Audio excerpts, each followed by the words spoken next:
Time for a little update. Got the black going on the base here, and yes, I know that was as far as I was taking this thing apart. Looking nice and shiny. Got this part painted and cleaned up as well. And then the midsection down here is primed and drying.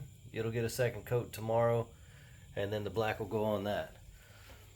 Still got a ton of parts that need to get cleaned up, swapped over, fixed and whatnot.